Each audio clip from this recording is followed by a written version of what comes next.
அகிலம் நியூஸ் நேயர்களுக்கு வணக்கம். இன்றைய நாளுக்கான மதிய நேர பிரதான செய்திகள். விரிவான செய்திகளுக்குள் செல்லும் முன்னதாக முதலில் இன்றைய தலைப்புச் செய்திகள். நாட்டின் எரிபொருள் கையிருப்பு வெளியான முக்கிய தகவல். மகரகமவில் கடை தொகுதி தீக்கிரை, தீயணைப்பு படை விரைந்து கட்டுப்பாடு. அஸ்விசும கொடுப்பனவு குறித்து வெளியான முக்கிய அறிவிப்பு. வைத்தியசாலையில் சிகிச்சை பெற்று வந்த 22 ஈரானியர்கள் விடுவிப்பு. தமிழர் பகுதியில் முகம் சிதைவடைந்த நிலையில் மீட்கப்பட்ட ஆணின் சடலம். அக்குரேகொட இரட்டை கொலை விசாரணையில் வெளியான திடுக்கிடும் தகவல். மே மாதம் வரை நீடிக்கும் வெப்பமான காலநிலை வளிமண்டலவியல் திணைக்களம் விடுத்துள்ள அறிவிப்பு. யாழில் கத்திமுனையில் 5 பவுண்ட் நகை திருட்டு. பாரிய போதைப்பொருள் கடத்தல் முறியடிப்பு, 6 பேர் கைது. மட்டக்களப்பில் சுகாதார விதிமுறைகளை மீறிய உணவகத்திற்கு பூட்டு, நீதிமன்றம் பிறப்பித்த உத்தரவு. தொடர்வன விரிவான செய்திகள். தற்போது ஆகஸ்ட் மாதம் வரை போதுமான அளவு மசகு எண்ணெய் உள்ளிட்ட எரிபொருள் கையிருப்பு உள்ளதாக இலங்கை பெட்ரோலிய கூட்டுத்தாபனத்தின் தலைவர் தெரிவித்துள்ளார். இலங்கையின் எரிசக்தி பாதுகாப்பை உறுதி செய்வதற்கான அவசரகால திட்டங்களை இலங்கை கனிம எண்ணெய் கூட்டுத்தாபனம் தயாரித்துள்ளது. ஆகஸ்ட் மாதத்திற்கு பின்னர் தொடர்ச்சியான விநியோகத்தை உறுதி செய்ய இந்தியாவிடமிருந்து அதிகப்படியான எரிபொருளை கொள்வனவு செய்ய திட்டமிடப்பட்டுள்ளது. இதற்கான பேச்சுவார்த்தைகளும் ஆரம்பிக்கப்பட்டுள்ளன. போக்குவரத்து செலவு குறைவு என்பதால் இந்திய நிறுவனங்களுக்கே முன்னுரிமை அளிக்கப்படுகின்றது. சிங்கப்பூர் ஊடாக பெற்றுக்கொள்ளும் வாய்ப்பும் திறந்தே உள்ளது. இதேவேளை வளைகுடா பிராந்தியத்தில் போர் நீடித்தால் இலங்கையில் எரிபொருள் விலை அதிகரிக்க வாய்ப்புள்ளதாக தெரிவிக்கப்பட்டுள்ளமை குறிப்பிடத்தக்கது.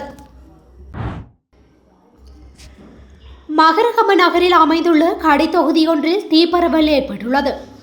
இந்த தீ விபத்து இன்று ஏற்பட்டுள்ளதாக தெரிவிக்கப்பட்டுள்ளது. தீயை கட்டுப்பாட்டுக்குள் கொண்டு வருவதற்காக கோட்டை தீயணைப்பு பிரிவின் 4 தீயணைப்பு வாகனங்கள் சம்பவ இடத்திற்கு அனுப்பி வைக்கப்பட்டுள்ளன. இந்த சம்பவம் தொடர்பில் மேலதிக விசாரணைகள் முன்னெடுக்கப்பட்டு வருகின்றமை குறிப்பிடத்தக்கது. அஸ்விசும உதவித்தொகை திட்டத்தின் கீழ் 2022 மற்றும் 2023 ஆண்டுகளில் விண்ணப்பித்த நலன்புரி கொடுப்பனவை பெறுவோர் மற்றும் பெறாதோரின் தகவல்களை புதுப்பிக்கும் பணிகள் தற்போது முன்னெடுக்கப்பட்டு வருவதாக நலன்புரி நன்மைகள் சபை தெரிவித்துள்ளது. அதன்படி நலன்புரி நன்மைகளை பெறும் நபர்களின் பெயர் பட்டியலை வருடாந்தம் புதுப்பிப்பது கட்டாயம் என்பதால் இந்த பணிகள் முன்னெடுக்கப்படுகின்றன. இதற்கு தகுதியுடைய 29,93,558 நபர்கள் ஏற்கனவே தமது தகவல்களை சமர்ப்பித்துள்ளதாக தெரிவிக்கப்படுகின்றது. இந்த நிலையில் அவர்களின் தகவல்களை உறுதிப்படுத்தும் மக்கள் தொகை கணக்கெடுப்பு பணிகள் தற்போது நாடளாவிய ரீதியில் முன்னெடுக்கப்பட்டு வருவதாக அந்த சபை குறிப்பிட்டுள்ளது. இந்த மக்கள் தொகை கணக்கெடுப்பு பணிகள் எதிர்வரும் 28ஆம் திகதியுடன் நிறைவடைய உள்ளதாகவும், எனவே கணக்கெடுப்பு உத்தியோகத்தர் வீட்டிற்கு வரும்போது தேவையான ஆவணங்களை தயாராக வைத்திருக்குமாறு அறிவுறுத்தப்பட்டுள்ளது.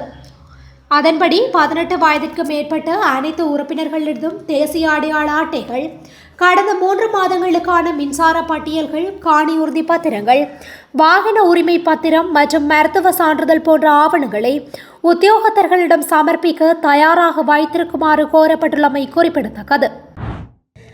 ஈரானிய கப்பலிலிருந்து மீட்கப்பட்டு சிகிச்சை பெற்று வந்த 22 பேர் சிகிச்சை முடிந்து தற்போது விடுவிக்கப்பட்டுள்ளனர்.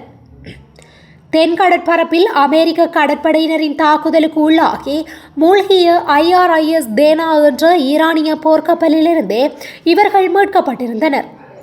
கடந்த புதன்கிழமை அமெரிக்க நீர்மூழ்கி கப்பல் நடத்திய தாக்குதலில் குறித்த போர்க்கப்பல் மூழ்கிய போது காயமடைந்த நிலையில் இவர்கள் இலங்கை கடற்படையினரால் மீட்கப்பட்டு அவசர சிகிச்சைக்காக வைத்தியசாலையில் அனுமதிக்கப்பட்டிருந்தனர். வைத்தியசாலையிலிருந்து வெளியேற்றப்பட்ட அனைவரும் தற்போது பலத்த பாதுகாப்புக்கு மத்தியில் ஹொக்கலையில் உள்ள இலங்கை விமானப்படை தளத்திற்கு மாற்றப்பட்டுள்ளனர்.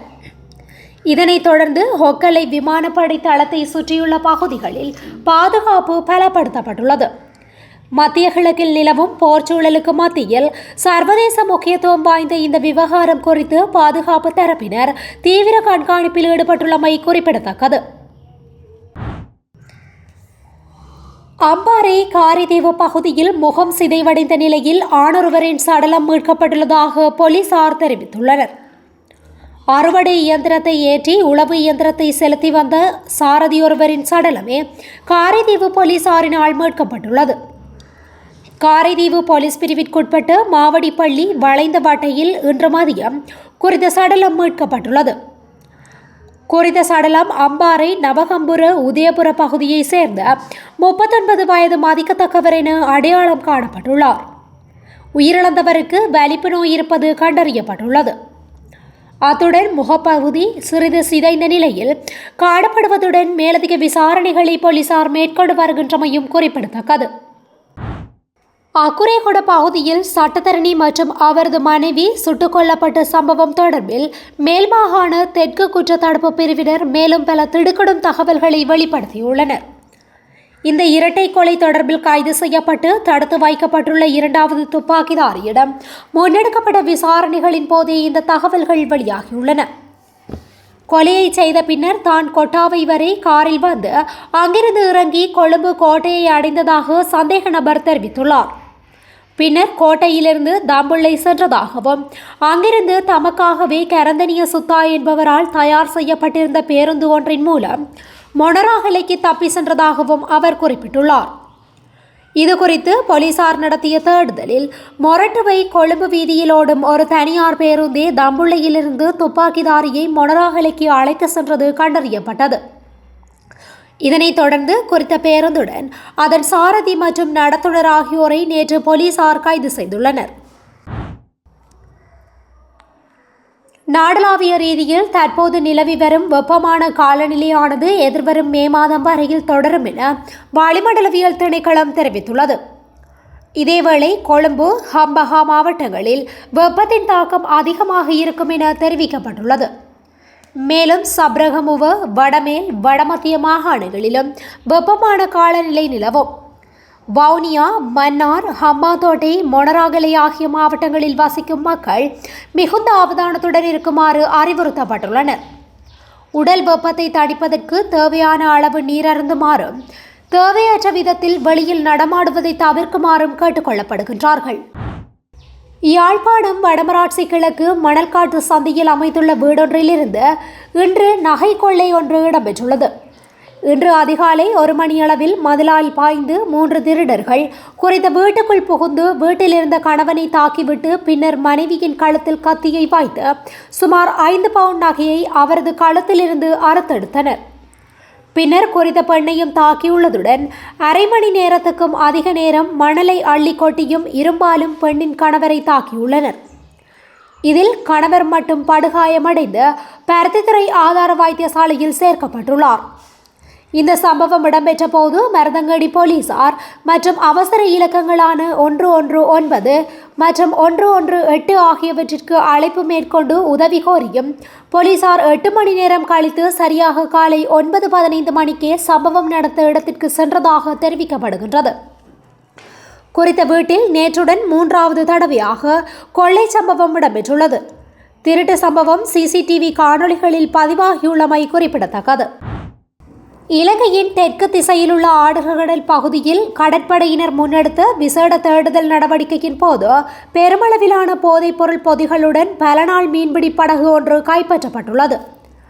நாட்டின் தெற்கு ஆழ்கடல் பகுதியில் கடற்படையினரால் முன்னெடுக்கப்பட்ட விசேட சுற்றி வளைப்பு போதைப்பொருள் என சந்தேகிக்கப்படும் மர்ம பொதிகள் மற்றும் அவற்றை கடத்த பயன்படுத்தப்பட்ட பல நாள் மீன்பிடி படகு குறித்த படகிலிருந்து 6 சந்தேக நபர்கள் கடற்படையினரால் கைது செய்யப்பட்டுள்ளனர். கைப்பற்றப்பட்ட போதைப்பொருள் பொதிகள், மீன்பிடி படகு மற்றும் கைது செய்யப்பட்ட 6 சந்தேக நபர்களும் மேலதிக சட்ட நடவடிக்கைகளுக்காக தற்போது கரைக்கு கொண்டு வரப்பட்டு கடற்படை ஊடக பிரிவு தெரிவித்துள்ளது. கரைக்கு கொண்டு வரப்பட்ட பின்னரே போதைப்பொருளின் வகை மற்றும் அதன் பெறுமதி குறித்த முழுமையான விவரங்கள் வெளியாகும் என எதிர்பார்க்கப்படுகின்றது. மட்டக்களப்பு செங்கலடி நகரில் இயங்கி வந்த உணவகம் ஒன்று நீதிமன்ற அனுமதியுடன் தற்காலிகமாக மூடப்பட்டுள்ளது.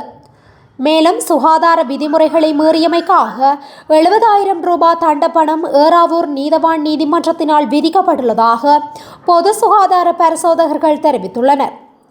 பிராந்திய சுகாதார சேவைகள் பணிப்பாளரின் வழிகாட்டலின் கீழ் செங்கலடி சுகாதார வைத்திய அதிகாரிகள் மேற்பார்வையில் பொது சுகாதார பரிசோதகர்களான தவேந்திர ராஜா, அமுதமாலன், மனோகரன் மற்றும் ஹிஷாந்த ராஜா ஆகியோர் இணைந்து உணவக பரிசோதனையை மேற்கொண்டுள்ளனர். பொது சுகாதாரத்திற்கு இடையூறாக கழிவு நீரை திறந்த வெளியில் வெளியேற்றுவதுடன் வண்டுகள் காணப்பட்ட நிலையில் உணவு மூலப்பொருட்களை களஞ்சியப்படுத்தி வைத்திருந்ததாக தெரிவிக்கப்படுகின்றது. இதனை அடுத்து செங்கலடி பிரதான வீதியில் அமைந்துள்ள குறித்த உணவகத்திற்கு எதிராக இந்த நடவடிக்கை எடுக்கப்பட்டுள்ளது. இது தொடர்பாக ஏறாவூர் நீதவான் நீதிமன்றத்தில் பொது சுகாதார பரிசோதகர் தவேந்திர ராஜா வழக்கு தாக்கல் செய்திருந்தார். அந்த வழக்கை விசாரித்த நீதவான் உணவக உரிமையாளருக்கு 70,000 ரூபாய் தண்டப்பணம் விதித்ததுடன் தேவையான திருத்தப்பணிகள் நிறைவு செய்யப்படும் வரை உணவகத்தை தற்காலிகமாக மூடுமாறும் உத்தரவிட்டுள்ளார். மேலும் கைப்பற்றப்பட்ட பெருமளவிலான வண்டுகள் காணப்பட்ட கோதுமை மா, வடைப்பருப்பு, மைசூர் பருப்பு மற்றும் கடலை உள்ளிட்ட உணவுப் பொருட்களை அழிக்கவும் நீதிமன்றம் கட்டளை பிறப்பித்துள்ளது. இத்துடன் இன்றைய நாளுக்கான மதிய நேர பிரதான செய்திகள் நிறைவடைகின்றன. தொடர்ந்தும் இதுபோன்ற செய்திகளை உடனுக்குடன் அறிந்து கொள்ள அகிலம் நியூஸுடன் இணைந்திருங்கள். நன்றி, வணக்கம். அகிலம், மாற்றத்திற்கான மக்கள் குரல். இந்த வீடியோ பிடிச்சிருந்தா லைக் பண்ணுங்க, கமெண்ட் பண்ணுங்க, ஷேர் பண்ணுங்க. மறக்காம கீழே இருக்க பெல் ஐகானை கிளிக் பண்ணுங்க.